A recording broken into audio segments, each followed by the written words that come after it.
Estimados hermanos y amigos y amigas, quiero compartir con ustedes el tema que he titulado Ungido para una misión, y que es la segunda parte del tema que compartí el domingo pasado, y que está basado en el Evangelio de Lucas, en el capítulo 4, versos 18 al 21.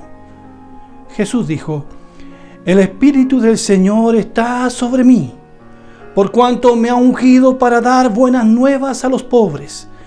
Me ha enviado a sanar a los quebrantados de corazón, a pregonar libertad a los cautivos y vista a los ciegos, a poner en libertad a los oprimidos, a predicar el año agradable del Señor.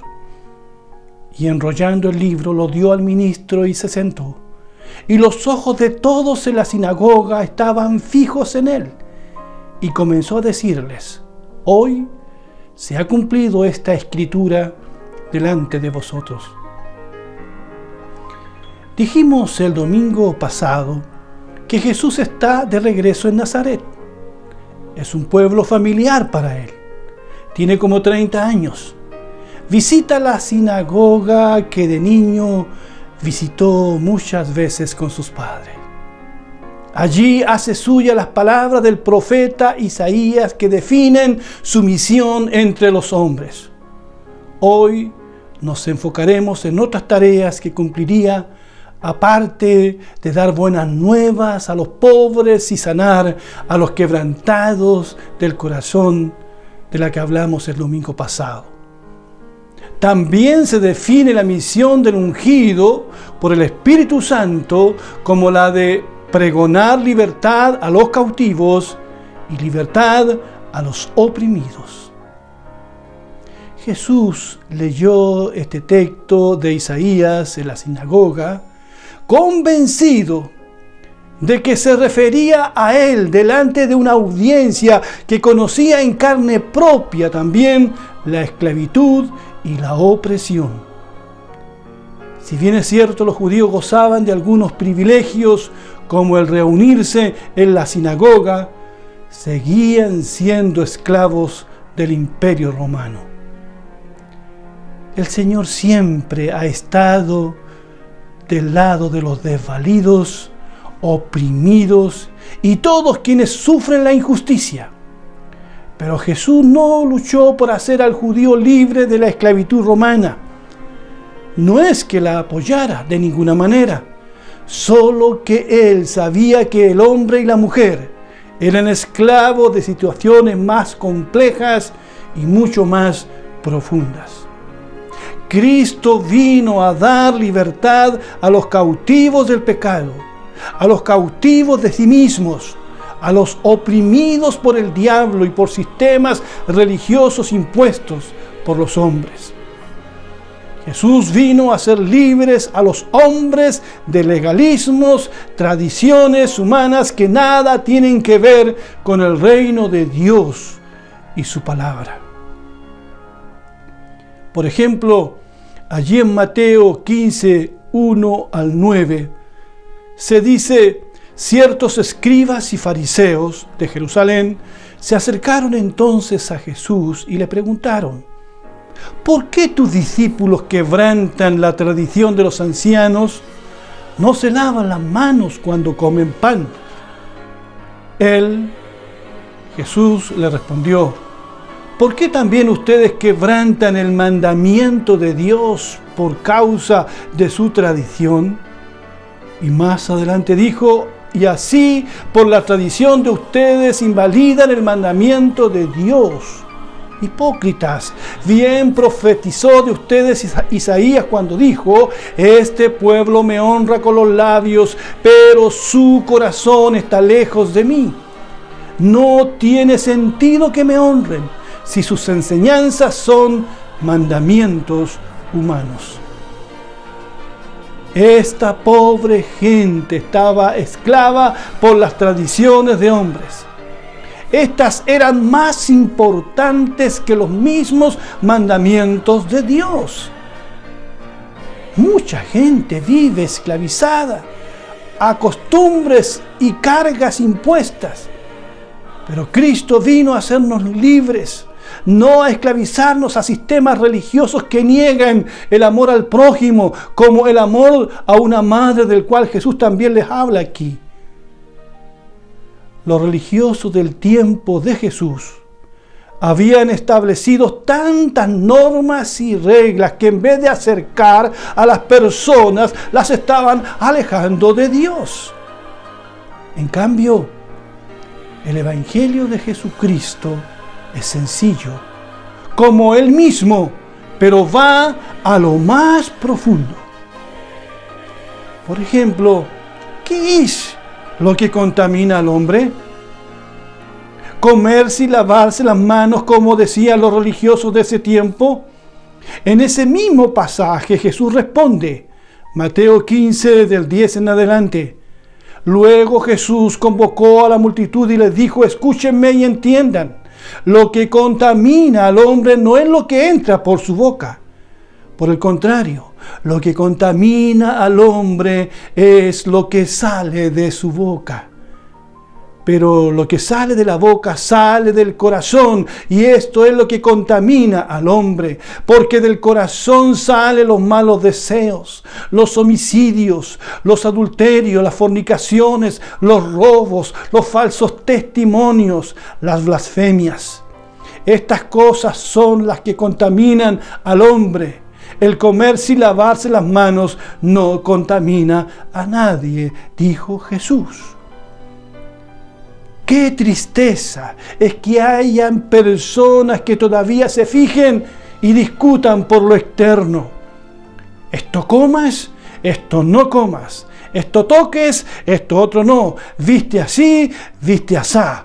Este día guarda, este otro no. Puedes caminar tantos kilómetros en día sábado, pero si te excedes no estás respetando el día sábado. Ora de esta manera, ayuna así y no asá. Cuán oprimida vivía la gente en los días de Jesús. Y muchos hoy también. Por eso Jesús en Mateo 23 se enfrenta a estos legalistas religiosos. Los acusa de poner cargas pesadas sobre los hombros de las personas que ni ellos mismos estaban queriendo llevar. De estas actitudes farisaicas la gente necesitaba ser libre. Pero Jesús de Nazaret, el ungido por el Espíritu Santo, vino a liberarnos del peso de la ley que nos condenaba y de todo este aparataje religioso. Jesucristo murió por nuestros pecados y nos hizo libres para servir a Dios. Hoy sigue habiendo mucha gente esclava a sistemas religiosos, a días, fiestas, tradiciones y ritos, procurando agradar a Dios. No dudo de sus buenas intenciones, pero son cargas muy pesadas, a veces autoimpuestas, que no traen paz al corazón. Haz esto y aquello, le dicen, pero no encuentran lo que buscan. Por otro lado, los legalistas se sienten superiores que el resto. Por ejemplo, el hermano mayor del hijo pródigo, cuyas palabras están en Lucas 15, 25 al 32, y que dicen, el hijo mayor estaba en el campo, y cuando regresó y llegó cerca de la casa, oyó la música y las danzas. Entonces llamó a uno de los criados y le preguntó qué estaba pasando. El criado le respondió, tu hermano ha vuelto y tu padre ha ordenado matar el becerro gordo porque lo ha recibido sano y salvo. Cuando el hermano mayor escuchó esto, se enojó tanto que no quería entrar. Así que su padre salió a rogarle que entrara. Pero el hijo mayor le dijo a su padre, aunque llevo tantos años de servirte y nunca te he desobedecido, tú nunca me has dado siquiera un cabrito para disfrutar con mis amigos. Pero ahora viene este hijo tuyo que ha malgastado tus bienes con rameras y has ordenado matar el becerro gordo para él. ¿Lo ven? Este es el otro hijo pródigo del que no se habla mucho. Nunca se fue de casa, pero estaba tan perdido o más que su hermano menor. Se justifica a sí mismo. Le reclama a su padre la forma en que ha recibido a su hermano menor. Es esclavo del resentimiento y el enojo. Es esclavo de la ley. No tiene amor en su corazón. Es solo una fachada bonita de religiosidad. Está siendo esclavo de su cosmovisión bastante egoísta. La Biblia dice en 1 de Juan 2:9, el que dice que está en la luz y aborrece a su hermano está todavía en tinieblas. Y 1 de Juan 3:14-15 agrega, el que no ama a su hermano permanece en la muerte. Todo aquel que odia a su hermano es homicida. Y ustedes saben que ningún homicida tiene vida eterna permanente en él. El hermano mayor del hijo conocido como pródigo necesitaba ser libre de su dureza de corazón, de su forma de ver las cosas. Saben, estimados, estimadas, mucha gente nunca se ha ido de una iglesia local. Son miembros, a veces miembros activos, pero nunca han descansado en la obra de Cristo en la cruz para ser salvos. Nunca están seguros de haber hecho lo suficiente para sentirse salvos y perdonados. Por favor, dejen de confiar en sí mismos y pongan su confianza en el único que les puede salvar, en nuestro Señor Jesucristo. Esta es parte importante de la misión de Jesús, hacernos libres de tradiciones humanas, legalismos. Él muere y resucita para hacernos libres, traernos de vuelta a Dios, perdonarnos de pura gracia y misericordia. Nada de lo que usted haga podrá traer paz a su corazón hasta que tenga un encuentro con Dios por medio de nuestro Señor Jesucristo.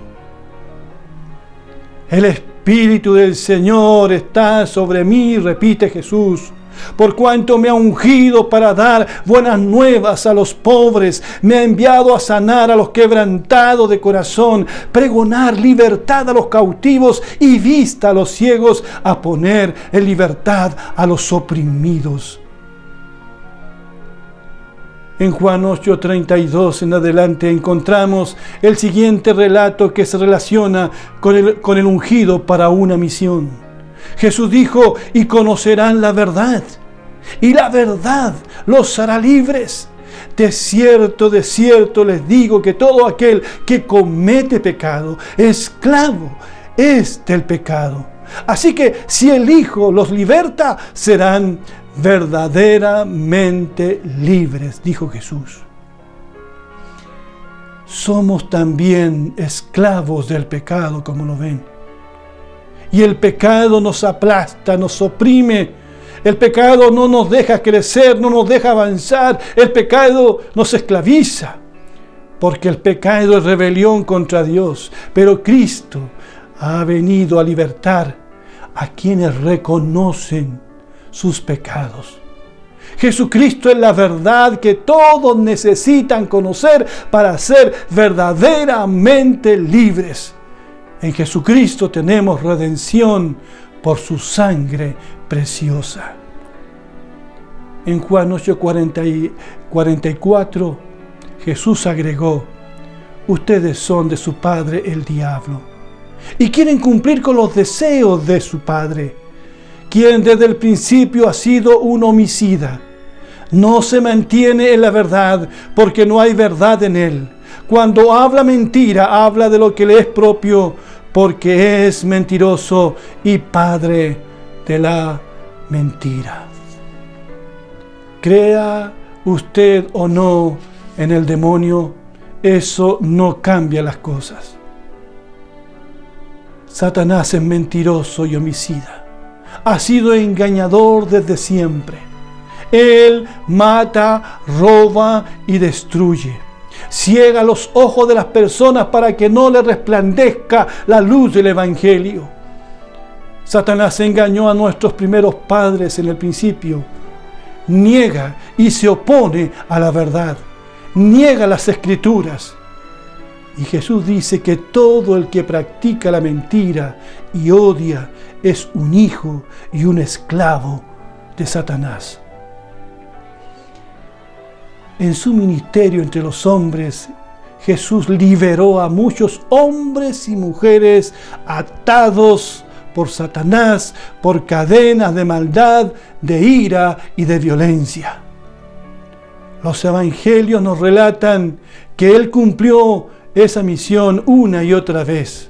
Allí en Hechos 10:38, el apóstol Pedro dice que Dios ungió a Jesús de Nazaret con el Espíritu Santo y con poder, y que Él anduvo haciendo el bien y sanando a todos los que estaban oprimidos por el diablo, porque Dios estaba con Él. ¿Lo creen? Yo lo creo con todo mi corazón. Quiero resumir y para terminar, en María Magdalena, la misión liberadora de Cristo. María Magdalena fue una mujer afligida por 7 demonios antes de conocer al Señor, según dice Lucas 8:2. El 7 es un número simbólico que significa que el sufrimiento de esta mujer era muy grande, sufrimiento tanto físico como espiritual. Pero un precioso día, esta mujer se encontró con Jesús y fue completamente libre de su culpa, de su pasado, de todo aquello que la tenía esclavizada y atormentada en su mente. Inmediatamente María Magdalena se convirtió en una discípula de Jesús, como tantas otras mujeres que le servían con sus bienes. Cuando Jesús moría en la cruz, dice el Evangelio, que María Magdalena estaba a cierta distancia observando todo. Y también vio el lugar donde le sepultaron. María Magdalena quería saber dónde dejarían a su amado Salvador. Tanto amaba ella al Señor por todo lo que éste había hecho por ella. El domingo muy temprano fue a la tumba y fue la primera mujer en ver a Cristo resucitado de entre los muertos. Jesucristo la convirtió en misionera de la resurrección. Cristo venció la muerte. Y María Magdalena fue libre por el Cristo que murió y resucitó. Bendito sea su nombre para siempre. Estimado amigo y amiga, no sé cuáles son las cadenas que te atan y te oprimen. No sé cuáles son tus aflicciones. No tienes que decírmelo a mí. Tienes que decírselo a Él, al Señor. Jesús es el que borra nuestras rebeliones y quita nuestro pecado. Él pagó nuestra deuda en la cruz. Satanás no tiene poder sobre tu pasado, ni sobre ti, a menos que tú se lo permitas. Cada uno de nosotros debe tomar una decisión al respecto. Y espero que tomemos la correcta y que conduce a la vida eterna por medio de nuestro Señor Jesucristo. Que Dios les bendiga. Muchas gracias por estar ahí escuchando la palabra del Señor. Este es Cristo. Este es el ungido por el Espíritu Santo para esta misión liberadora. Jesús es el único que te puede salvar. Es el único que puede cambiar tu vida. Ven a Él lo antes posible. Dios te ama. Allí donde estás, piensa en estas palabras y abre tu corazón a Jesús. Yo quisiera orar a Dios por ti. Quisiera orar en este momento, así que allí donde estás, acompáñame en esta oración. Padre Celestial, te doy gracias porque me has permitido predicar el Evangelio una vez más. Y te doy gracias por todos aquellos que han estado escuchando, hermanos y hermanas, amigos y amigas que ellos mismos han invitado a participar de este culto. Oramos por todas aquellas personas que se saben y se sienten lejos de ti. Y permite que esta palabra que hemos predicado los atraiga a ti. Despierte en ellos la fe en Jesucristo para que lo reciban como su único Salvador y Señor. Padre, en el nombre de Jesús te pido por estas personas para que conozcan la verdadera libertad que hay en Jesucristo nuestro Señor. Te lo pido por tu Hijo Jesús. Amén y amén. Muchas gracias. Que Dios les bendiga. Amén.